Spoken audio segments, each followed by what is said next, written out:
شفاء لروحي وحبل المتين ورحمة قلبي وحصن الحصين شفاء لروحي وحبل المتين ورحمة قلبي وحصن الحصين وأمن حياتي وخير الدليل إذا تهت يوما مع الحائرين فقرآننا هدينا والحبور وبشر يسلي الفؤاد الحزين وفي الليل عند احتلاك الظلام سيبزغ منه الضياء. أعوذ بالله من الشيطان الرجيم. بسم الله الرحمن الرحيم. الحمد لله والصلاة والسلام على رسول الله وعلى آله وصحبه ومن والاه. أما بعد. Qarindoshlarimiz, biz bugungi darsimizda Allah subhanahu va taolaninki insonlarga o'zining Roblik sifati bilan, Roblik, rububiyatlik sifati bilan o'ziga ibodat qilishga qilgan buyruqi haqidagi mazmunni o'qiymiz. Bu mazmunlar ilgirki munofiqlarning sifatidan keyingi mazmunlar. Ilgirki 13 oyatda Allah subhanahu va taolo munofiqlarning har xil sifatlari to'g'ri bizga xabar qildi. Shundan keyin bu mazmunga keldi.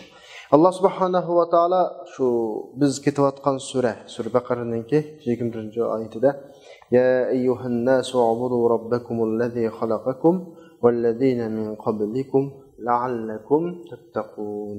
Yani insanlar, hitap insanlar bilan boshlandı. Yani mu'mini, kafirsi hammasi bilan Allohning bunda hitap qilishi Allohning Roblik sifati bilan qilgan xitobi. Allah Roblik nuqtasidan dunyodagi barcha mavjudotning Robbi, barcha mavjudotni dunyoga yaratgani Allah, ularni dunyoga chaqirgani Allah, ularni mushkil shakldagi yashash ritmiga akagani Allah, şu mavjudotning yashash asosini yaratgani Allah, ularga hel ham yashash fursati berayotgani ham Allah. Bu nuqtadan Allah ularni o'zining bandasi deb qarab, ya'ni men Rob deb qarab turib insonlar xitob qilib deyotdi. Ey insonlar, sizlarni yaratgan Robbinglarga ibodat qilinglar. Ya'ni sizlarni yaratgan mendan boshqa hech kim yo'q. Biz ilgari darsimizda o'tdik.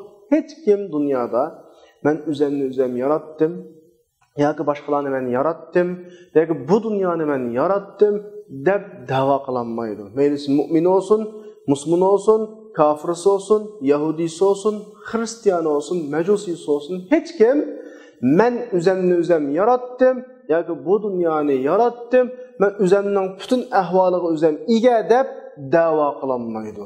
Unda da'vo qilsa darhol yolg'onchilikka chiqadi uningki. Chunki u og'riydi, o'zining ixtiyoriqsiz, o'lib ketadi, o'zining ixtiyoriqsiz. Nurg'un hadislar yuz beradi insonning ixtiyoriqsiz. Agar inson o'zini o'zi yaratsa edi, atrofidagi o'ziga munosabatlik taraflarni o'zi yaratsa edi, o'zining ishlarini o'zi o'rinlashtirsa edi, shu ishlarning hammasini sog' salomat qutulib qolgan yoki o'zining hayot ritmini, hayot intizomini o'zi o'rinlashtira olgan bo'ladi. Bu jihatda bil ittifoq, mayli musulmon olsun, kafir olsun, o'zini yaratmaganligi, dunyoni yaratmaganligi, o'zining bir yaralg'uchi ekanligini e'tirof qilish bil ittifoq. Bu nuqtadan Alloh xitob qiladi-ki, sizlarni yaratgan Robbinglarga ibodat qilinglar. Vallazina min qablikum, sizlardan ilgarilarni yaratgan Robbinglar. Chunki bu masala, yaratish masalasi bugun kunimizdagi atrofimizdagi insonlar yoki undan ilgirki qadimgi zamondagi insonlar olsun, hammaning nazarida keskin bir ish. Yaratish masalasi xolis Allohga oid masala. Mushtaq qilish orqali sizlarning erishdiğinizlar nima? La'allakum tattaqun. Balkim sizlar saqlanib qolishingiz mumkin. Allohning g'azabidan, Allohning qahridan, ya'ni Allohning jalolga munosabatli bo'lgan barliq taraflarni saqlanib qolishingiz mumkin. Dozaqmi shuna munosabatli bir tarafidan qatorida.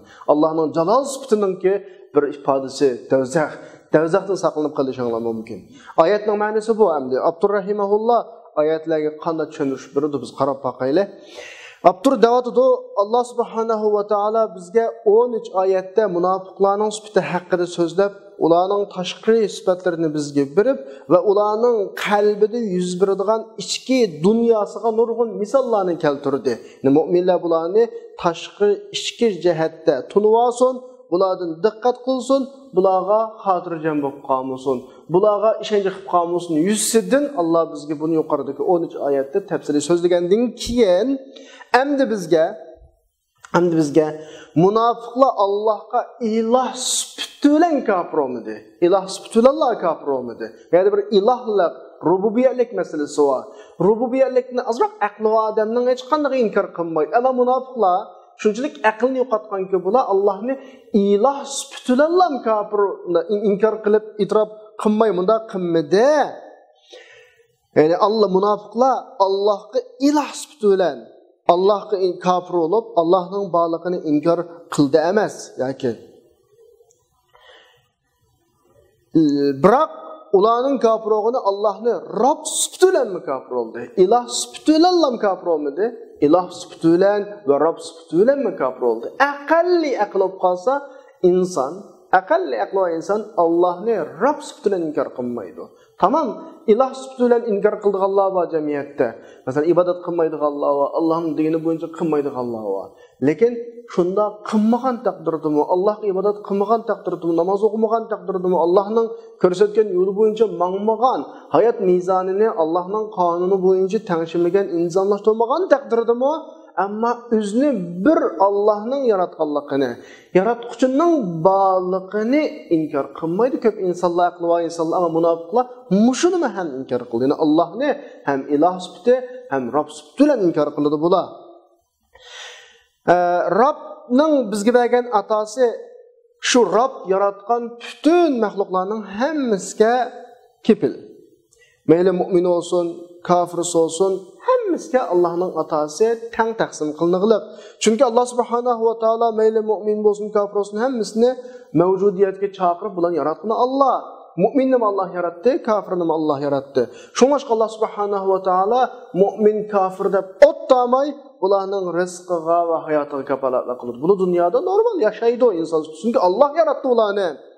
Allah subhanahu va taolo o'z xalqini, hech qanday bir xalqni dunyodagi o'zining rububiyat atosidan mahrum qilmaydi.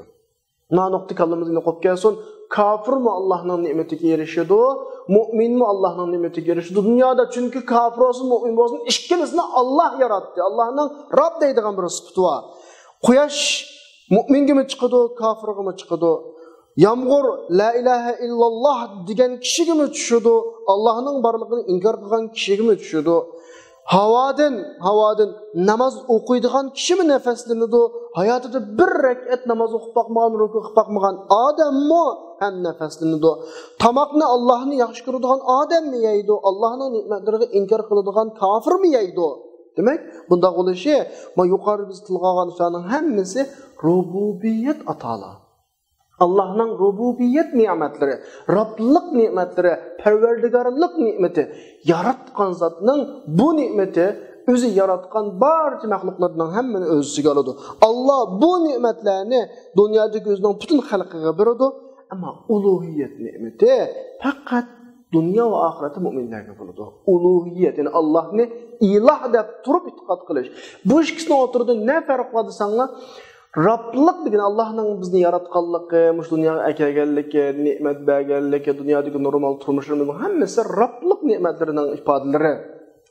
İlahlık ne'mati degani, ilahlık ifoda, ilahlık ata degani Allohni ilohimiz deb tunib, Allohning diginni qilamiz deb, Allah buyurganini qilib, Allah ko'rsatgan yo'l bo'yicha menish Allohning uluhiyat sifatining talabi. İnsan uluhiyat sifatının talebinden mağmaslığı mümkün nurgun insanlar özünün her xil sebeplere yoki ideistik qalbidagi har xil kasallar tufaylidan ama rububiyat sifatini inkar qiladigan, rububiyat sifatiga qarmaydigan inson yo'q. İllaki munofiqlar mush nuqtadami ham qarshi tarafda.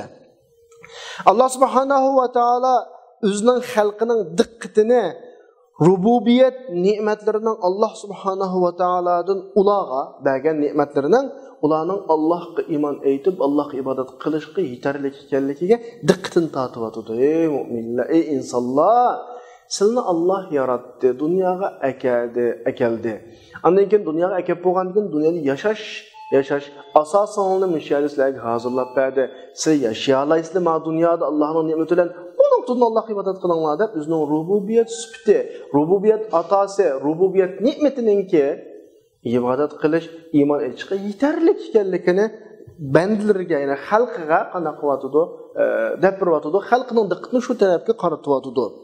Allah subhanahu wa ta'ala Kur'an-ı Kerim'de, yani Kur'an-ı Kerim bo'lgan aldı keyin hech qanday badil kelmaydigan kitapta insanlarga xitob qilgan vaqtida xitob har zaman makondagi Qur'on tushganini tatib qiyomatga qadar butun insonlarga bo'ladi. Ya ayyuhan nas degan vaqtida shu Qur'on tushgan vaqtdagi insonlar shu xitobning tahtiga daxil qiyomatga qadar dunyoda yashagan butun insoniyat shu xitobning tahtiga daxil.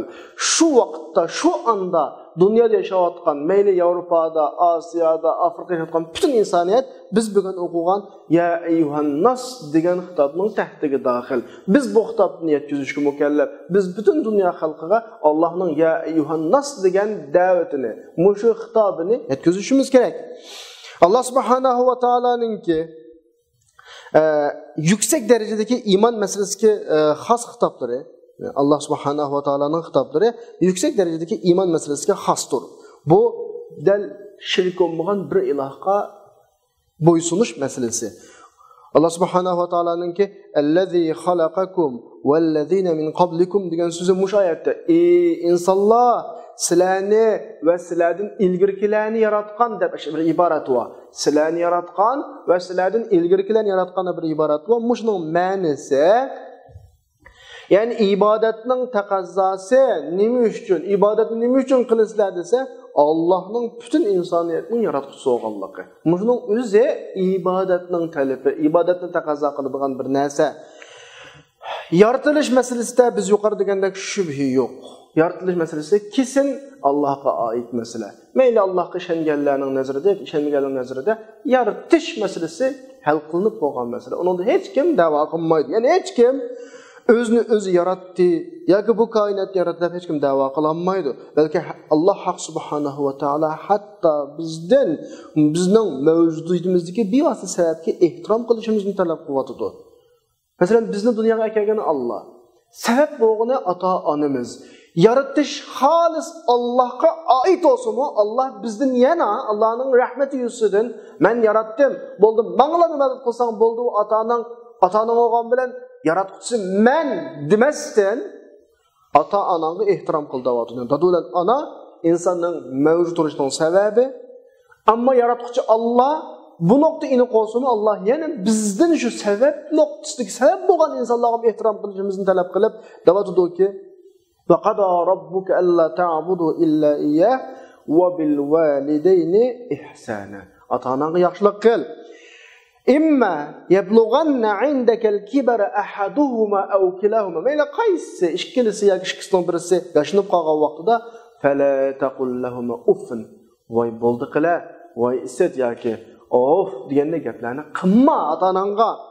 Wala tanharhuma dukishlima va qul lahuma qawlan karima dawatudu. Demak, bir nuqtaga diqqat qilaylik shu o'rinda. Bizni ota-onamiz yaratmadi. Bizning dunyoga kelishimizdagi ota-onamizning roli faqat sabab.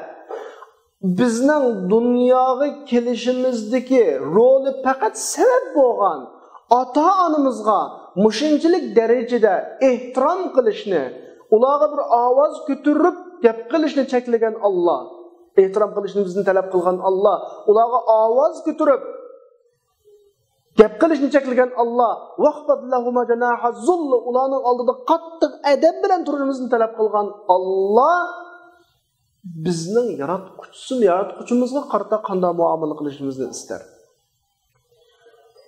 Qaytib kelaylik. Ota-onamiz bizni yaratmadi. Ota-onamizning bizning dunyoga kelishimizga roli faqat va faqat sabab. Hatto o'zi xohlab keltirmay demaydi. O'zining ixtiyorida ish emas. O'g'il olsun, qiz olsun demaydi. Chiroyli olsun, sat olsun demaydi. Faqat bir sabab, o'zining ixtiyorsiz bir sabab. Muşu bir sebep bo'lganlik tufaylidan Allah bizden ata-onamizga ehtirom qilishni talab qilyapti.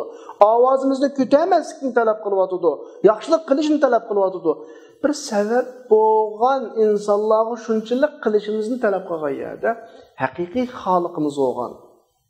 Shu ata-onamizning qo'shiqidagi vaqtidan bizga rizq bergan, shu yerga ham paydo qilgan, sog' salomat dunyoga tushirgan, dunyoda ham bizni rizq bilan ta'minlab, mushunchalar holatga keltirgan, dunyoda yaratgan Allohga nisbatan nima qilishimizni Alloh xohlaydigandi, nima qilishimizni talab qilgandi. Bir sabab bo'lgan insonlarga shunchalik qilgan yerda haqiqiy yaratuvchiga tabiiy qanday qilishimiz kerak? Albatta ibodat qilishimiz kerak. Shunga bugun o'qiydigan oyatda ya ayyuhan nasu ubudu robbakumul-lezî xalaqakum vel-lezîne min qablikum. Sizlarni va sizlardan ilgirkilarni yaratgan Allohga ibodat qiling degani shu. Sizlarni tuqqan dunyoga mavjudlig'iga sabab bo'lgan ota-onanglarga manda qilinglar, manda yaxshilik qilinglar, ovozingni ko'tarmanglar, of demanglar, do'kishmanglar degan Alloh tabiiyki haqiqiy yaratuvchiga nima ish qilishimizni talab qiladi? Albatta ibodat qilishimizni talab qiladi. Mana Alloh subhanahu va taolo bizdek mavjud bo'lgan insonlarga, mavjud bo'lg'uvchilarga nisbatan sabab bo'lgan, sababga ehtirom qilganligini biz ko'ryapmiz Allohninki. Amaliyot ota-onamizningki hech qanday amaliy roli yo'q. Faqat sabab bo'ladi. Hatto o'zimiz xohlamagan shaklda sabab bo'ladi. Xohlagan va xohlamagan shaklda. Hatto o'rinlashtirish ahvolim yo'q. Biz o'g'il olsin, qiz olsin degandek Alloh mushunga ham ehtirom qilyapti. Hurmat qilyapti Alloh. Mush sababga Albuki Allah subhanahu wa ta'ala her narsaning paydo qiluvchisi, haqiqiy paydo qiluvchisi. Biroq Allah subhanahu wa ta'ala inson gerçi sabab bo'lsin, insonning xizmatiga ehtirom qiladi. Masalan, aytaylik, iqtisod desak, iqtisod Allohning iqtisodi. Buni xalq odamga beradi. Bugun bu boy olsa, ertasi u boy bo'ladi. Bugunki bu boy, ertasi bir qalanda bo'ladi. yoki bugunki qalanda, ertasi boy bo'ladi. Bugunki Felekning chaqi o'ng cho'g'ilayotgan insonlar erta cho'g'ilab qilishi mumkin. Bugungi taxt ustidagilar ertasi qulab qilishi mumkin. Demak, pul iqtisod Allohning iqtisodi bo'lsa-mu, lekin Alloh subhanahu va taolo sadaqatga qiziqtirib deydi: "Men zallazi yuqridulloha qardan hasana." Pul kimning? Allohning. Lekin ay insonlarga Allohning puli ma'vo bermaydi deydi. Kim qarz berdi deydi. Kim qarz berdi deydi mayada. İşletgan iboratga qaranglar. Pul asli o'zining pulisi Allohninki. Uni Alloh bergan. Allohning biradish huquqi va tabiiy. Ammo bizning bir sabab bo'lgan yerimiz va shu pulni topishga, tirishgan yerimiz va tirmishib ishlab topgan yerimiz va pulni mushunga hurmat qilib Alloh bizni xuddi pulning o'z egisidek kim qarz berdi deydi. Men zallazi yuqridulloha qardan hasana. Kim Allohga qarz berdi deydi. Ey, pulning egisi Allohda asli. Allohning pulning o'zining egisiga qarz beramda, lekin Alloh hurmat qilyapti. Mana Allohninki bu qadar bizni ehtirom qilgani. Xuddi Alloh subhanahu va taolo pul molga erishishdagi insonning xizmatiga ehtirom qilyapti bu yerda. Halbuki mol Allohning mali, pul Allohning puli. Alloh eng buyuk yaratuvchi. Lekin Alloh ishlatgan iboratida men zallazi yuqridulloha qardan hasana. Kim qarz beradi deb intayin go'zal shaklda ifoda. Xuddi biz misoldan birini olsak, valillahil masalul a'la. Bir dada balasına pul beradi. Aytlarda yoki har qanday vaqtlarda dadada pul bor. Dadasiga jiddiy shaklda pul lozim bo'lib qolsa, ala pulni deb ishlatib. Lekin dada nima deydi? Balaga bo'lgan mehribonligi, kuyimchilik qilib balam, "Ey, u pulingizni menga o'tni berib turing, qarz berib turing, men sizga qaytarib beraman" deydi. Bala beradi, qaytarib beradi. Ayni shunga o'xshaydi masalan. İnsan, ata-ana, balasiga shunchalik mehribonlik bilan shu xil uslub qo'llangan Alloh bizga ajoyib mehribonki, o'zining pulisini bizdan qanday qilib qarz so'raydi. Qarz beringlar deydi. O'zi yaratgan bandalarni bir sabab bo'lgan insonlarga ehtirom qilinglar deydi. Bu insonlar o'tirisidagi muomala shakli. Endi bizning haqiqiy yaratuvchimiz, bizning iqtisodimizning haqiqiy sohibi bo'lgan Allohga qanday qilishimiz kerak? Albatta ibodat qilish kerakki, ya ayyuhan nasu ubudu robbakumul-lezî xalaqakum vel-lezîne min qablikum. Sizlarni va ilgirkilar yaratgan Robbinglarga ibodat qilinglar. Chunki haqiqiy yaratuvchi bu. Endi shu oyatning oxirida yuqoridagi da'vatlarimizning hammasi Alloh subhanahu va taoloninki xalqiga bo'lgan rahmati, Allohning rahmati mana bu shaklda tajalli etadi. Endi shu biz o'qiyotgan oyatning oxirida Alloh subhanahu va taolo la'allakum tattaqun deydi. Biz tattaqunni hudal lil muttaqin da tunishtirgan. İttaqa, yattaqi, muttaqi, yattaqun, taqvoliq ma bizning Uyg'ur tilidagi bu so'zning asli ma'nosi saqlanish degan ma'noda. Nimadan saqlanamiz biz? Allohning g'azabidan saqlanib qolishimiz mumkin shunda qilsak. Ya'ni nimadan saqlanamiz? Allohningki jalol sifatidan saqlanamiz. Ya'ni Allohning g'oliblik, ulug'lik, qahhorlik sifatidan saqlanamiz biz. Alloh subhanahu va taoloning jalol sifati va jamol sifati va, ya'ni buyuklik sifati va ve güzellik sıfatı var. Jalal sıfatı deganimiz Allah'ın şu jabbar, qahhar, mutakabbir, qavi, qodir, muqtadir, dar qatorliqdan hammasi Allah'ınki jalal sıfatları. Bu noktadan biz xatalasak Allah'ın cezasına uçraymiz. Onda başka sıfatları var. Allah subhanahu va taala bizden nimani isteydi? Biz bilen, özümüz bilen Allah'ın jalal sıfatlarına oturduğu bir perde. Arlık saklaşımızı saklar. Allah'ın jalal sıfatı uçrap kalma deydi. Allah'ın g'azabiga yo'qolib qolma deydi. Allah'ın qahriga uchrab qolma deydi. Muqtadir Allah'ın intiqomiga uchrab qolma muntaqim deydi. Allah'ın g'azablantirmaslik uchun Allah'ın jalol sifati bilan o'zimizning o'tirida bir parda quyosh. Bundan saqlanish to'g'ri keladi. Xuddiki yana qayta misol olsak, valillahil masalul a'la. Bir ota-ona yoki bir shirkatning mudiri o'zining bolalariga yoki shirkatdagi xizmatchilarga yig'in ochgan vaqtida mening kulgunim adam mening achchiqimni keltirishdan saqlaninglar degani bir odamningki insonlarningda bir muloyim bir taraflari bo'ladi. Qo'pol, mayli eg'ir bir tarafi, achchiq g'azab taraflari bo'ladi. Muloyim taraflari, buni tatliqda ifodalab qo'yamiz-ku, tatliqga kelib qolsa, onun qiladigan yaxshiliklari bo'ladi, atrofdagilar qiladigan yaxshi muomalasi bo'ladi, har xil in'om sovg'a salomlar bo'ladi. Ammo achchiq kelib qolsa, balkim ota-ona bo'lib qolsa, bolasini urib o'tishi mumkin. Mudir qalsa ishchi xizmatchilarni jazolashi mumkin, shirkatdan qo'g'ilishi mumkin. Bu bir insonlar o'tirisidagi masala. Alloh subhanahu va taoloning jamol sifati bor. Bu sifatlarni aslaganimizda huzurini ketimizki Alloh Rahman, Rahim, G'afur. Bizning gunohimizni mag'firat qiladi Alloh. Ammo Allohning jalol, buyuklik bunda biz bayatlagandak achchiq keladigan, g'azab keladigan bir sifatlar bo'ladi. Bu sifatlarga uchrab qolgan vaqtimizda biz azroqla diqqat qilmasak, gunoh qilib qolsak, tavba qilmasak, bu sifatlarga uchrab ketishimiz mumkin.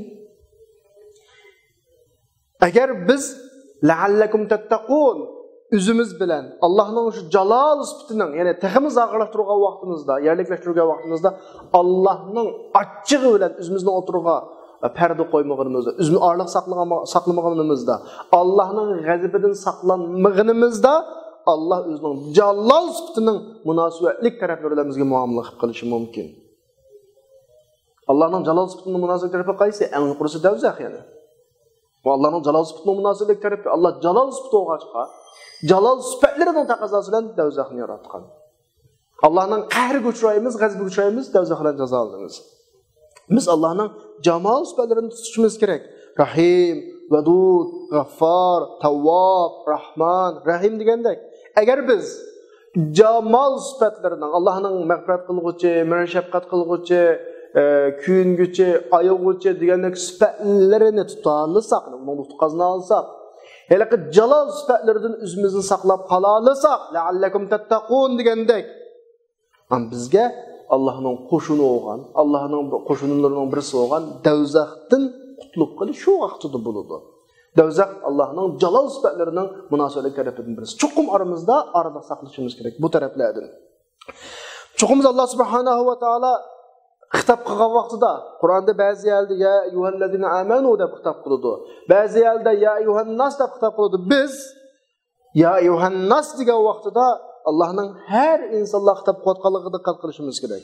Ammo Alloh subhanahu va taolo mu'minlarga hitap qilishni iroda qilib qolsa, ya ayyuhallazina amanu de, ey Allohning haqiqiy ilohiyatga iymon etqanlar, Alloh bilan iymoni to'xtamaga kirganlar degan bo'ladi. Bu nuqtaga diqqat qilishimiz kerak. Yuqoridagi oyat, ya'ni biz bugun o'qigan Sura Baqaraning 21-oyatida Alloh kimga hitop qildi? bütün insanlar kitap qo'yadi. Alloh yaratgan, Alloh zodi o'zini maxluq deb o'ylaydigan bütün insanlar shu kitobning tahtiga daxil. Allah bayatımızda okuyor, özünün rububiyet sıfatıyla hitap qiladi deb. Rububiyet sıfatı degan nima edi? Roblik sıfatı, perverdigarlik sıfatı degan nima edi? İnsanni aş peyda, yo'qdan peyda qilgandan tortib anasini o'qis qo'ygan. Bergen ne'matlari, dunyoga chiqargan, dunyoda bergen ne'matlar var emasmi? Bularning hammasi Allohning rububiyet sıfatlari ya. Allah dal shu sifatlarni aslitib davatdiki, allazi ja'ala lakumul arda firasha was-samaa'a binaa'a وأنزل من السماء ماء فأخرج به من الثمرات رزقا لكم فلا تجعلوا لله أندادا وأنتم تعلمون دواده. Bu Allah, bu zat sizni yaratgan, sizni öz ibadetiga chaqirgan bu zat sizga to'liq, yetarlik Roblik qilgan zat. Rububiyet, parvishkorlikni to'liq qilgan zat. Masalan, buning sifatlaridan birisi sizga zaminni köpüde qıpırda vardı.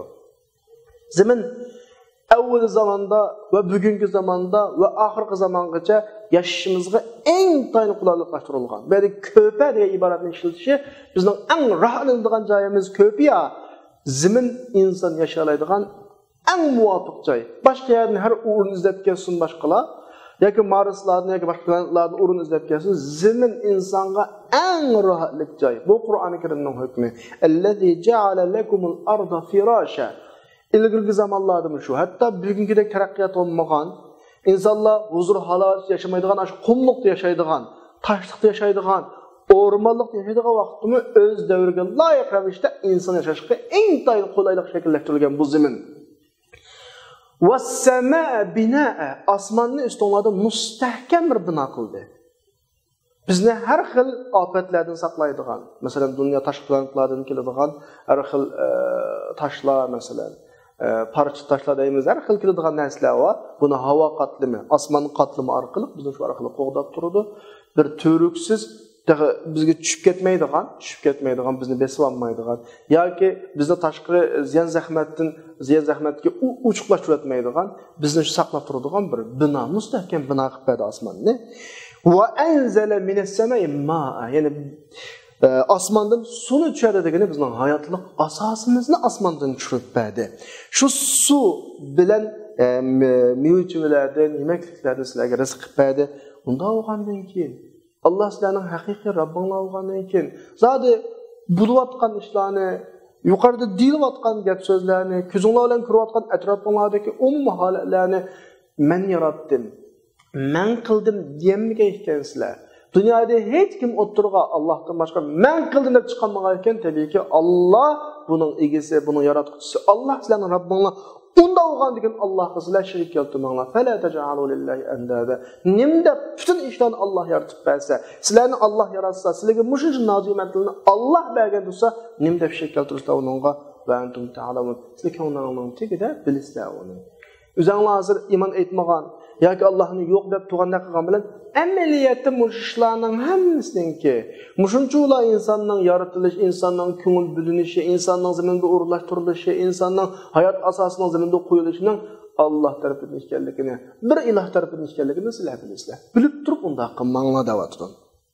Ya'ni Alloh subhanahu va taolo bizga o'zining umumiy xalqiga, mu'min bo'lsin, kofir bo'lsin, birdigan rububiyet atasininki, bütün kişilerninki iman etişiği yeterlik ekanligini bayon qilib bo'lgan degan oldingi oyatda sizlarni yaratgan Allohga ibodat qilinglar deb, yaratishning o'zi ibodat qilishga loyiq ekanligini deb bo'lgandan keyin endi bizga rububiyet ne'matlaridan bir qancha pok dalillarni bayon qilishga boshladi.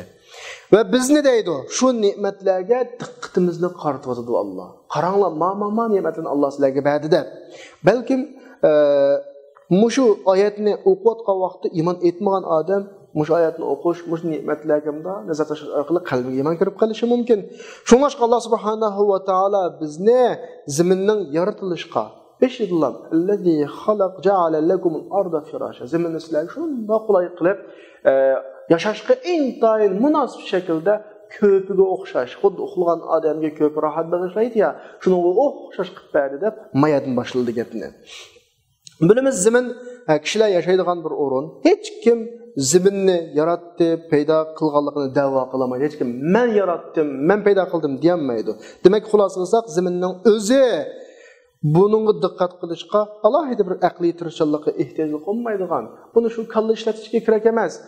O'ylanmasaqmi bo'ladigan bir rububiyat fakt, rububiyat ne'mati Allohningki. Ajoyib bir ne'mat. Buni alohida kuchab o'ylanmasaqmi bo'ladi. Shundan ham qarasa bo'ladi. Shundan ham qarasa ziminning o'ziga berilgan rububiyat ne'mati ekanligini bilib olaydi. Bu birisi. Chunki zimin Allah subhanahu wa ta'alaga kesin ait aniq masalalarning birisi. Ziminning zoti egasi yo'q Allohdan boshqa. Hech kim ziminni men qildim demaydi. Biz kontrol qilamiz demaydi ziminni. Mushayatdiki firashada bir so'z bor. Firash oyatning deganimdek ko'pa degan bo'ladi. Yani odam o'tgan vaqtida, yotgan vaqtida ostiga bir narsa bunda rahatlanish uchun, yumshoq o'tirish uchun silingan narsani firash deymiz biz. Mishada Allah ziminni bizga yaratib berganligini bayon qilgan oyatda ko'pa iboratini ishlatishi bizga shuni ifodalaydi-ki, Alloh ziminni insonga qattiq rahatlik o'rinlashtirgan. İnsan rahatlanadi ziminda. Bu ziminda yashashda xuddi siz odatda yerga bir narsani silib ustiga o'ltirsak uxlaysiz ya. Bu sizga nihoyat rahatlik, sizni huzurlantiradigan bir ko'p bo'ladi. Masalan, hozir karvatlar va astimizga karvatlarni silib uxlaymiz, har xil yotoqlarni silib uxlaymiz, ko'plarni silib uxlaymiz, rahat uxlaymiz. Aynen shunga o'xshash zimin insonning shu rahatlanish uchun dunyoda, rahat yashash uchun loyihalangan. Biz ziminni avlod miros olyapmiz. Necha ming yillar ilgari nurg'un insonlar yashagan bo'g'iydi. Ulardan keyingilar yashaydi, undan keyingilar yashaydi, bizning ota-bobamiz yashaydi, endi biz yashayapmiz. Bundan keyingi avlodlar ham yashaydi. Zimin bizning o'rtaq butun hayotimizga mos kelyapti. Ata, aba, ajdodlarimiz mi yashab ekan, to'q munosib shaklda, biz mi munosib shaklda yashayapmiz. Bundan keyingilarmi o'ziga munosib, o'zi bo'lgan taraqqiyotga munosib shaklda ziminda yashaydi. Zimin har holatga mos keladi. Zimin yaratilgan kundan tortib qiyomatga qadar zimin insonga ko'p bo'ladi. Ya'ni yashashga eng loyiq joy bo'lib qolaveradi. Ba'zi insonlar deydi, siz yerda uxlab qolsangiz, toza rahatlik bo'lmaydi astingiz. Masalan, shag'il bo'lib qolishi mumkin, undan boshqasiga aram qilgan narsalar bo'lib qolishi mumkin deydi. Biz deymizki, ilgirki insonlarimiz yerda rahat yotgan, demak, uyquning zarurati kelsa tamamen mumkin. Ammo madaniyatlar taraqqiy qilib, farovonlik eshib, bo'layotgan bugungi vaqtning o'zida zimin ham bizga farash bo'layotdi, ko'p bo'layotdi, rahat bo'layotdi, nurg'un yumshoq narsalar bo'lsa. Demak, zimin qanday shaklda ilgirgidek ibtidoiy shaklda yashaydigan hayot bo'lsa-mu, masalan taraqqiyot yo'q, ibtidoiy shaklda bugungidek taraqqiyotga to'lgan zamonda yashashqimi va bundan keyin Alloh biladi qanday ahvollar yuz beradi ziminda, Alloh biladi uni. Bugungidek yashash, bugungidek va bundan keyin va o'zgargan har qanday shaklda yashashga zimin bor. Chunki Qur'onda Alloh ziminni firash dedi. Firash degan har holatda rahatlantiradigan bir narsani ifodalaydi. Mayli burunqidek hozir masalan dunyoda nurg'un qabila shaklda o'rmonliqlarda yashayotgan qabilalar bor. Masalan, biz ko'rayotgan narsani ko'rmagan, biz o'tgan narsani ularni o'ziga yarasha shaklda rahat yashaydi, o'ziga mos shaklda. Bizmi mushaharlarda yashayotimiz, o'zimizga mos shaklda yashayotimiz masalan. Yezda yashab vaqtida bizning ilgirki ota-onalarimizning anglagan fikr qarg'a vaqtida, gaplarga qarg'a vaqtida ularni yashagan, ammo o'z yashagan shu holatlarda intay. Demak, zimin har holatga mos kelaveradi. Xuddi Alloh bu yerda bu ziminni bizga har asrga munosib shaklda hozirlab bergandek. Har asrga. O'z vaqtida yo'llarning hammasi topilishi mumkin. Shundimi yashayoladi? Endi bugungi kunda biz to'pidan qochyapmiz. Pokizlik rahmat beryapmiz. Buningga yarasha yana zimindan shu muhitga mos keladigan moddalarni chiqarish orqali yo'llarimiz asfaltlashdi masalan. Öylüğümüzde çakçok mesela. Biz ne bugünkü bizning talabimizga mos shaklda yashash imkoniyatiga zimin ega qildi. Demak, zimin ahillik yashashga mos keladi, mahillik yashashga mos keladi va bundan keyin qanday o'zgarishlar bo'ladi? Har holatda yashashga zimin mos keladi. Buning ismi dal Qur'oni Karimdagi firash. Ya'ni zimin inson uchun rahatlik bir yashaydigan o'rin.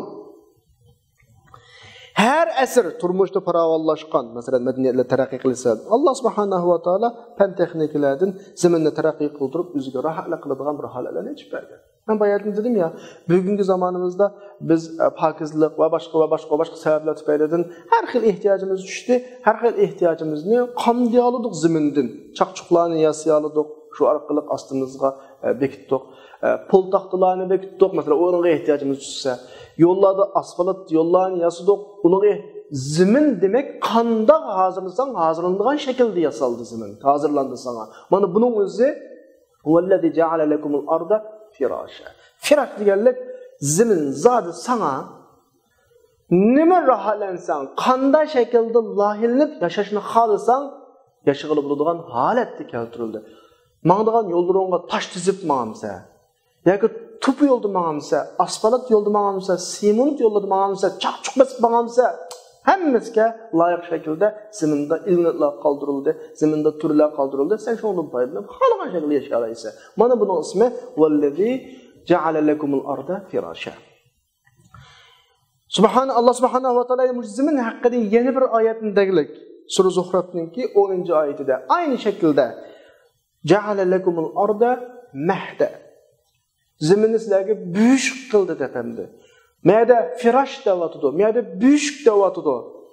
Biz bilimiz firaş köpe, büyük küçük olan yatıdığını. Demek bu mu? Yani nemi ifade ederse, yani rahatlanish, aram elish, huzurlanish ifadesi. Büyük bilimiz küçük olanın firaşı, küçük olanın köpesi var. Çoğun bu küçük olanın rahatlık oludu da, biz bir kadar büyük bilmeyimiz biz balını. Küçük balı mesela köpüde onu bir aram kılıdığın her qanday bir narsa bo'lib qolsa shu köpüde mesela uni rahatlantiradigan bir imkoniyatga ega emas kichik bola. Shunga onasi kichik bolaga o'zini uxlaydigan maxsus o'rinni hozirlaydi, rahatlik uxlasin deb. Demak, bu mu? Nima ifodasi? Qarang, bugungi oyatda firash deb ishlatdi, Sura Zuhruf'ning 10-oyatida mahda deb ishlatdi. Firash degan köpü degan gap cho'nglarga ishlatimiz normalda. Mahd degan kichiklarga ishlatadigan büyük köpü mu kichik bolalarning köpüsi uxlaydigan joyi. Demak, ikkala oyatdagi iborat o'xshamasimi ifode aynı ifodeki zimin inson huzurlanadigan joy. Allah ziminni insonga huzurlanadigan qilib berdi. Ya'ni Allah ziminni hozirlagan zot o'zining butun xalqiga Allah. O Allah ziminni bandalariga ko'p qilib berdi. Şumaşqa bugünkü ayetimizde tilg'aningandek Sura Mulkninki 15-oyatida deydi: "Huvellezî ceale lekumul arda zalûla." Yani zalûl ibarati nima ibarat? Allah sizlarga ziminni qanday qilsangiz qiladigan holat yaratdi deydi. Zalûl degani inson ziminni qanday qilsa qila oladi.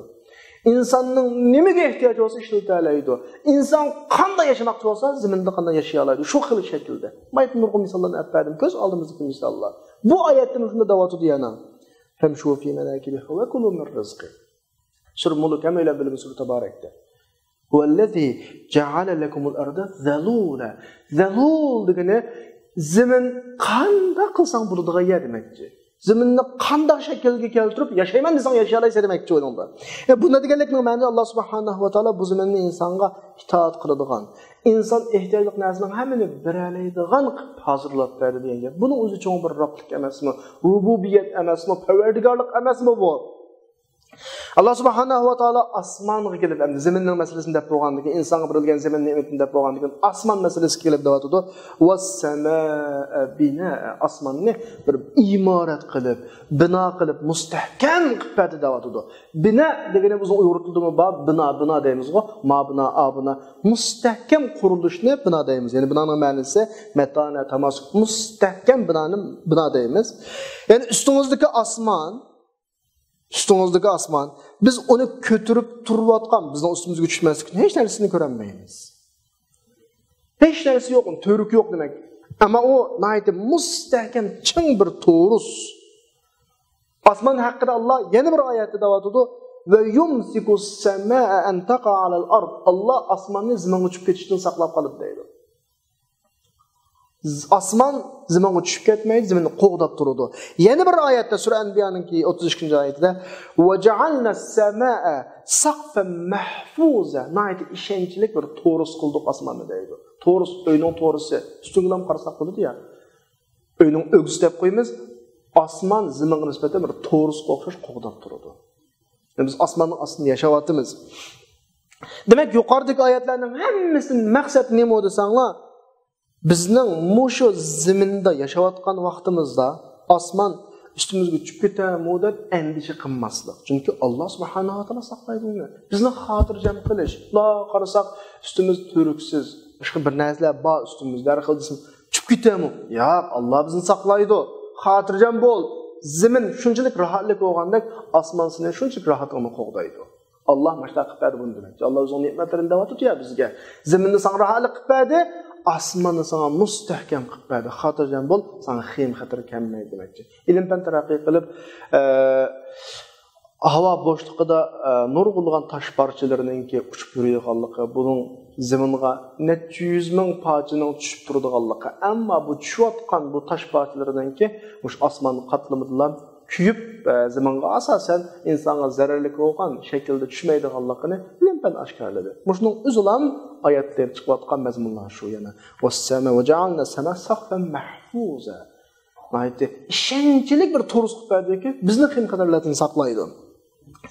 Demak, xulosalasak, Alloh subhanahu va taoloninki zimindagi pokit dalillarining birisi ziminni bizga rohatlik qilib turibdi.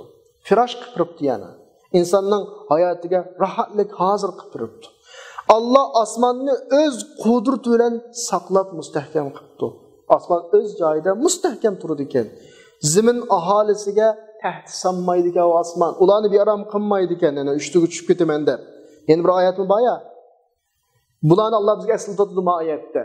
Yani zimin maşta zimin sizlarga hazırladık, asman maşta asman sizlarni maşta orqali qo'g'daymiz. Biz sizlarga xotirjam bo'linglar. Mana buni bizning sizlarga bergan ne'matdir. Alloh o'zining rububiyat sifatini bizga eslatib o'tadi. Yana bir oyatda oyatning oxirisida hamda oyatlarda ketyapti.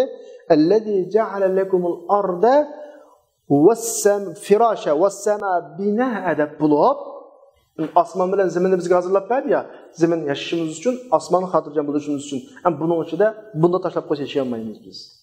Alloh buningmi o'rinlashtirilganligini, bu ne'matiningmi insonga hozir ekanligini bayon qilib, va anzala minas-samaa'i ma'an fa akhraja bihi minas-samarati rizqan lakum. Ham sizlarni muslim bilan osmonning o'tirida yashashinglarda kerakli bo'lgan rizqlarni sizlarga tushirib berdi da'vatida Alloh. Ya'ni osmondan suvni tushirib, shu suv bilan o'simliklarni, meyvelarni chiqarib, sizlarga rizq qilib berdi da'vatida.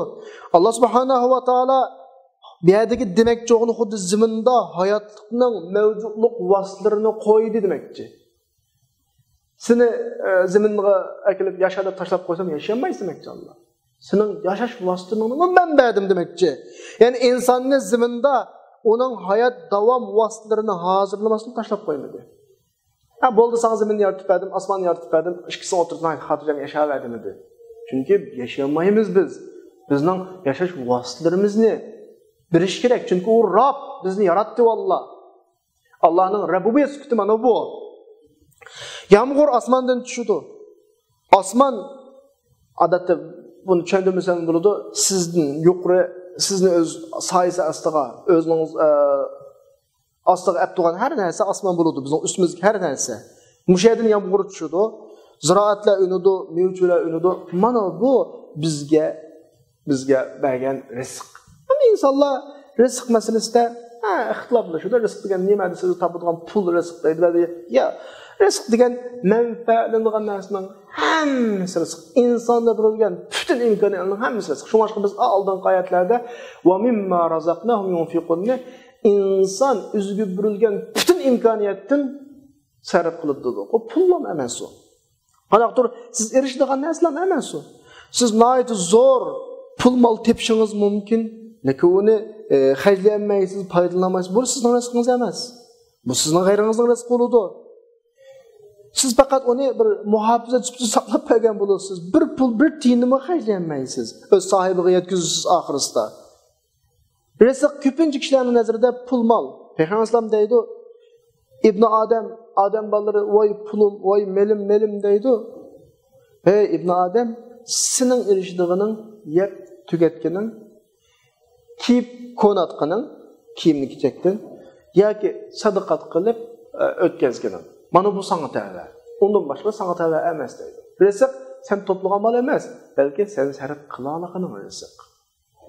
Sen to'plagan mollar sening rizqing olmasa toplaysa, egisiga olib bersa. Buni ko'rdik biz atrofimizda. Tapdiq, ya uningga ketdi, ya buningga ketdi, ya u yerda qoldi, ya bu yerda qoldi. Hech deyilmadik. Buni o'zi biz rizq emas. Mana bu pulning rizqi ma'vondi. Rizqning o'zini pul deb berishning o'zi xato. Bu pul rizqi. Bu rizqning bir turi, lekin sog'lomlik rizqi va insonda. Sog'lom bo'lding, Alloh sana bu rizqni beribdi. Bala rizqi va sening ballarining oldi, alhamdulillah, xalqiningcha o'g'il qizlaring oldi. Bu bir rizq. Yemeklik rizqi va puldan boshqa gap yo'q, ammo yemeklik masalasi. Nurg'un pul suv odam nurg'un narsani yemaydi. Bu bir Alloh seni tamoq yeyalaydigan holatda yaratdi. Ten sağlamlığını şunda qildi ve sana yeydigan narsani berdi. Bu tamoq rizq. Bereketli rizq qiladi. Demek Allohdan berilgan her ne'mat rizq pul mollar emas. Pul mollar rizq emas. Rizq deganimiz inson iste'mol qila olgan, sarf qila olgan narsaning hammasi rizq bo'ladi. O muqim pulga qarashlik emas. Allah subhanahu va taolo mushu oyat karima orqali mushu koinotni yaratgan zot haqida azroq o'ylanishga diqqatimizni chekmoqchi bo'lyapti bu yerda. Nimishqa biz Allah subhanahu va taoloning insonni yaratishdan ilgari insonning saqlanib qolish, mavjud bo'lish asoslarini yaratganligini bilishimiz uchun. Ma o'ylab olsak ajoyib bir ish. Allah insonni yaratmay turib, yaratishdan ilgari inson yashash uchun, insonning hayotini davom qilish uchun ketarlik ehtiyojlarning hammani dunyoda yaratib qo'yganda bu ajoyib bir ne'mat. Lekin mushu hozirlash moddiy hayot bilan to'xtab qolmoqligida. Alloh bizga moddiy narsalarni yaratib bermaglik, balki Alloh subhanahu va taolo bizning moddiy hayot asoslarimizni hozirlagandek bizga ruhiy hayot asoslarimizni hozirlaglik. Yoki mavjudotdagi qimmat qarashlarni hozirlaglik. Masalan, siz Surah Rahmonni o'qisangiz, insoniyatga ajoyib bir xil deydi, Ar-Rahman allamal Qur'an xalaqal inson allamahul bayan. Bayan insonning bir xil yashaydigan moddiy oladigan uzuq-tulukidan boshqa ma'naviy oladigan bir uzuq-tuluk bor. Allamahul bayan. İnson yaratdi, insonga bayonni, ifodani o'rgatdi. Hayotda bir narsa uchun yashaydi inson. Hayotda hayvonlarga o'xshash keladi, yeydi, ichidi, ketadi unda emas. İnsanның ma'lum bir vazifasi bor. İnsanның bir qimmat qarashlari bor dunyoda o'tkazayotgan. Agar shu qimmat qarashlarni siz yashasa, o qimmat qarash bo'lmagan ahvol ostida yashasa, inson hayvondan hech farqi yo'q deydi Allah. Ya'ni siz yuqorqi oyatni ko'rganingizda shuni his qilasizki, Qur'on bizga hayotning qimmat qarashlarini beradi. Bu qimmat qarashlarsiz hayotning hech qanday qimmat olmaydi. Chunki bu biz yashayotgan dunyo imtihon dunyosi. Oxiratdagi kelgusi hayotning bir siniqi bu. Siz mushu hayotni sizni jannatga yetkazadigan yo'l deb o'z xizmatida tutanmasangiz, o'z xizmatiga qarayolmasangiz, o'z xizmatini ado qilolmasangiz, hayotning qimmatini tamamen behuda baqo qilayotgan bo'lasiz. Dunyo sizga oxiratda azobdan boshqa hech narsa bermaydi u vaqtida. Allah subhanahu va taolo endi o'zimizning gapiga kelsak, mushu oyatda rizqni osmonga bog'ladi. Osmonning gapini qilib bo'lib, fa akhraja va anzala minas samai ma'an fa akhraja bihi min thamarati rizqan lakum deb osmondan rizq chiqizdi dedi. Bu yerda bizga nima demoqchi Alloh desa, bizning diqqatimizni shu yerga olmoqchiki, rizq faqat ustun tarafdan keladi. Allah bir misal keltirdi, su ile misal keltirdi bizning rizq babımızda. Chunki su biz amaliy his qila oladigan naq bir rizq. Chunki susiz hech nimamiz yo'q bizningki. Susiz hayotimiz olmaydi, susiz rizqimiz olmaydi. Su osmondan tushadi eng pokiz shaklda, tam shaklda. Bizga osmondan keladigan narsalarning hammasi bir xil buyuklik, ustunlik bo'ladi. Ya'ni bu tushadi bizning qimmat qarash hayotimizga texmi buyuklikni qana qilsin, qo'shsin. Ustundan tushyapti-da bu rizqimiz, pastdan chiqmay ustundan tushyapti. Bu bir xizmat bo'lib, suvning osmondan tushib insonga rizqlarni yaratib berish bir xizmat bo'lib, agar inson mushu xizmatni o'zi qilmoqchi bo'lsa, balkim bir oylik yetmaydigan suvga erishish uchun millionlarcha xarjlashi mumkin. Millionlarcha xarjlab, agar zaminda suv yo'q, uzan suv top desa, millionlarcha xarjlab bir oyliga yetarli suv topolmasligi mumkin. Allah subhanahu wa ta'ala osmondan suvni eng pokiz shaklda bizga tushirib berdi. Shu suv bilan o'simliklarni o'stirib berdi. Bu o'simliklar koinotdagi, dunyodagi hayotning davomining nimasi asosi. Shuni kafolatlik qiladi. Endi biz bu ne'matlarni tushunib bo'lgan Alloh mashta ne'matlarni birinchisi xalaqakum valladina min qablikum sizlarni yaratdi, ilgirlarni yaratdi. Sizlarga zaminni rohatlik qilib berdi, osmonni mustahkam qilib berdi. Undan keyin sizlarga osmondan suvni tushirdi. Bu orqali sizlarning hayotlarni mushlarni hammani deb bo'lgandan keyin, mush ne'matlarni hammani tushunib bo'lgandan keyin, bu ne'matlardagi mo'jizani tushunib bo'lgandan keyin, buni biz qalbimizga sig'dirib bo'lgandan keyin Alloh subhanahu va taolo deydi: "Undaqqa mushin itrof qilsanglar, fala taj'alu lillahi andada va antum ta'lamun." Sizlar bilib turib Allohga shirk keltirmanglar. Oyatda keltirgan andad degan bir so'z bor. Allohga shirk keltirmanglar deb shirk deb tarjima qilamiz. Andad degan so'zni arabchada bu nid degan so'zning ko'plik shakli. Nid deganimiz bir narsaning o'xshashi degan bo'ladi. Allohga shirk keltirmang degan ma'noda bo'ladi. Ya'ni zarracha tafakkur va aql bundashlarni yarattiradi. Allohga o'xshashni hamtani qilmaydi. Allohga hech kimni o'xshatmaydi. Chunki Alloh o'zining qudratida quvvatida yolg'iz, yaratishida yolg'iz, zotida yolg'iz, asmosida yolg'iz. Allah subhanahu va taolaning sifatlari bilan bandlarning sifatlarini o'tirini selishtirma mavjud emas. Selishtirma mavjud emas. Alloh bizga tafakkur qilgan har birimizga aql berdi. Agar mushu masala, mush Allohning shirki degan masala aqlga to'g'rilansa, uni tamoman rad qiladi u. Chunki normal Allohning shirki degan gap normal aql, normal mantiqqa uyg'un kelmaydi. Shuning uchun Alloh subhanahu va taolo oxirisida silib bilislar uni va antum ta'lamun. Bilib turib tavatudu. Chunki Allohning shirki yo'q hammalarga aydi. Shirk olsa bu intizomning bu xil shaklda bo'lmaydiganligini hammalar bilamiz. Birdan boshqa iloh bo'lib qolsa, bu osmon zimindagi bu inchki hisobot, bu hisobot bo'yicha bo'lmaydiganligini obdan bilamiz biz. Shunisi bilib turib shirk keltirmanglar da'vatidir. Ya'ni sizlar buni obdan bilasiz aqlinglar bilan. Chunki aql tabiati Allohga shirk keltirishni tamoman rad qiladi. Masalan, deyli, sizlarni ilgirkilarni yaratdim deb da'vo qiladigan kim bor? Kim da'vo qila oladi? Yolg'ondan bo'lsa-mu, ziminni men sizlarga rahat qilib berdim deb da'vo qila oladigan kim bor? Osmonni sizlarga ishonchli to'g'ris qilib berdim deb da'vo qila oladigan kim bor? Yomg'irni tushirib, ziroatlarni men undidim deydigan da'vo qiladigan kim bor? Hech kim yo'q. Unda bo'lgandan sizlar bilasizlar, bu ishlarning hammasi Allohga oid ish. Madam Allohga bir qarshi turuvchi bo'lmagan ekan va bu dishimi mumkin bo'lmagan ekan, bu masala aniqki Alloh subhanahu va taolo kesin masala. Yaratish xolis Allohga oid masala. Bunu sizlar bilasizlar. Allah subhanahu wa taala yana bir oyatda Sura Baqaraning mushu biz o'qiyotgan suraning 165-oyatida "Va minan nasi may yattakhidhu min dunillahi andada yuhibbunahum ka hubbillah wallazina amanu ashaddu hubban lillah" deydi. Ya'ni kishilarning ichidan Allohni qo'yib Allohga shirk keltiradigan, shirk qilib oladigan insonlar bo'ladi. Bular bu ishlikdan xuddi Allohni yaxshi ko'rgandek yaxshi ko'radi. Mu'minlar Allohni haqiqiy yaxshi ko'radi deydi oyatda. Nima uchun odam Allohga shirkni qiladi? Chunki insonlarda mana bir ish bor. Bir gapimiz bor ya. Bimiz achchiq, bimiz tatliq deydigan. Ya'ni hamma odamning qor go'shigisi bor. So'ngakka o'ch yoki may go'shga o'ch. Jafo tatmay bir narsaga erishgisi bor. Bu insonning tabiati. Haqiqiy yo'lda ma'man desa, bu yo'lning mas'uliyat va majburiyati bor. Shu insonlar qanday yo'lga desa, shakli jihatda o'zining tabiatidagi bir xil iymon tarafini qandirish uchun shakli jihati muzman bo'lsa, yoki shakli jihatda bir ibodat qilsa, ammo haqiqiy taklifotga kirmasa deydigan bir mijoz bo'ladi insonlarning. Shu boshqa insonlar yuchiq izlaydi, u yerdan bu yerdan yuchiq izlaydi. İnsanın qalbida bir iloh ehtiyoji bor insonning qalbida. Buni qandim solmaydi. Zodik nimaga ibodat qilamiz, bir narsaga ibodat qilish kerak. Lekin inson voz kechmaydigan bir narsalar bor dunyoda. Voz kechmaydigan bir havaslar bor, voz kechmaydigan bir huquqlar bor. Onun voz kechish yo'q. Shuning boshqa ba'zi bir mazhablarni, ba'zi bir jamoat, ba'zi bir guruhlarni ko'ramiz. O'zining ergashuvchilariga prinsip jihatda mana qayli olsang, sen bunga ha desang, sen a'zolab qolsang, sen bizga murt olsang, sen bizga qo'l bersang, sening ishing bitadi, qog'ozni qilmasang bo'ladi desa, buning jamoati, buning atrofdagi odamlar ko'payib ketadi. Chunki insonning mijozi shu. Insonning tabiati mas'uliyat, majburiyatni tang etmishni xohlamaydi. Ya'ni erishsam, qilmasam, alsam, beğenmesem deydi insan.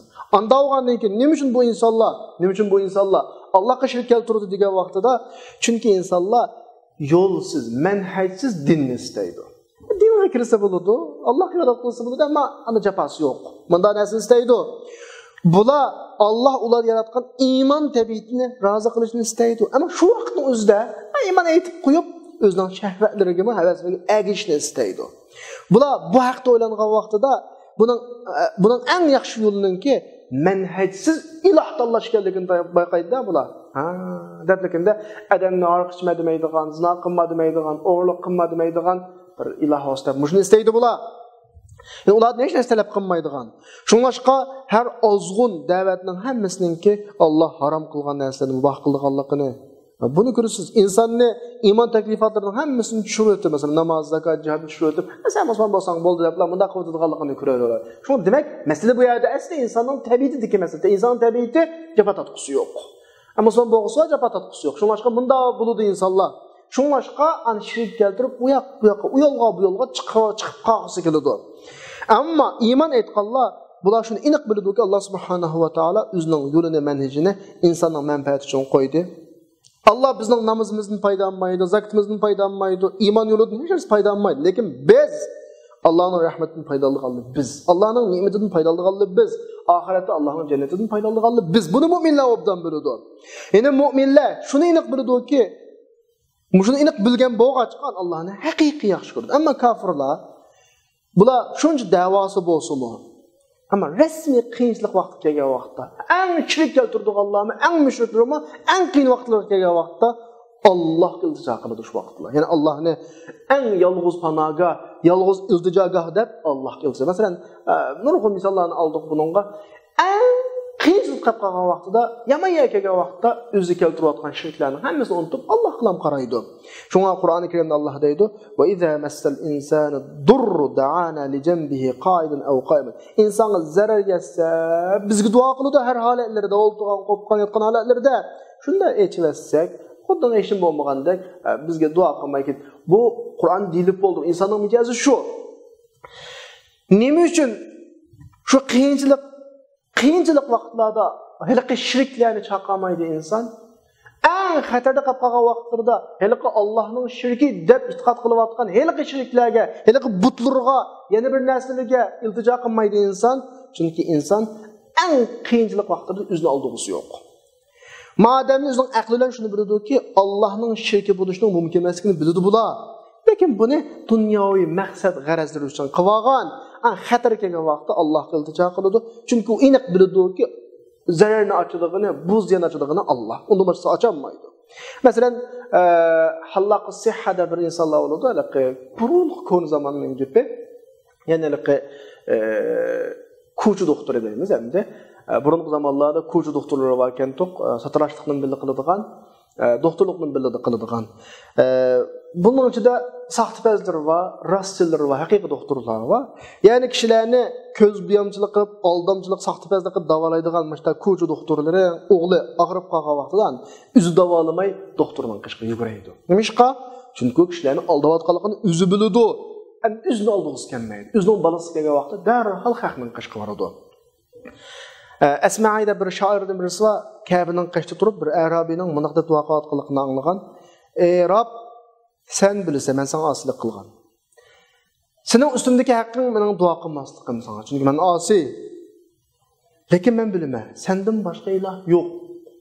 Kimden kışkı barame? Degen vaxtıda Esma dedi, hey adam, Allah sana güzel soğallığın üçün sana mağfiret kılıdı. Demek, aşı bir Arabi mi? Allah'tan başka hiç kimden yokluğunu bilgen boğaçka, özü şunca asi durup, yani Allah'tan başka panahını tapamağallığın dedi ya, bu bir insanın kalısı ki inek mesele. Yani insanın micazı şu xil xarakter olğaçqa, andikin toğru menhejlerden qiyip, A tarafını qandırdıgan, ma tarafını qandırdıgan yollara ketişinin sebebi şu. Biz mi hayatımızda nurgun cemaatlerini gördük, nurgun tarikatlarını gördük. Köpünçü mışda şekli cihetli kişilerge imani ünvanlarını, imani şekillerini birip uladın əməli bir nəsə tələb qınmaydıqan cemaatinin ergeçkişleri mürtleri en tayin köp bulurdu. Bu meseleyle. Şunlaşka insanlar Allah'a şirk keltirdi. Amma könlü şunu bildi ki qilayotgan xata. Allohning shirki yo'q. Shuningdek Allah bugungi o'qiyotgan oyatimizda nima deydi? Fala taj'alu lillahi andada wa antum ta'lamun. Sizlar bilasizlar, shuningdek bilib turib bunda Allohga shirk keltirmanglar. Bu yuqoridagi ne'matlarni ko'rdinglar. Allah sizlarni yolg'iz yaratdi, yolg'iz ne'matlarni berdi. Sizlar aslanga qaytinglar deb xitob qilyapti. Shuningdek bugun darsimiz oxirlashdi. Va oxiru da'wana alhamdulillahi robbil alamin.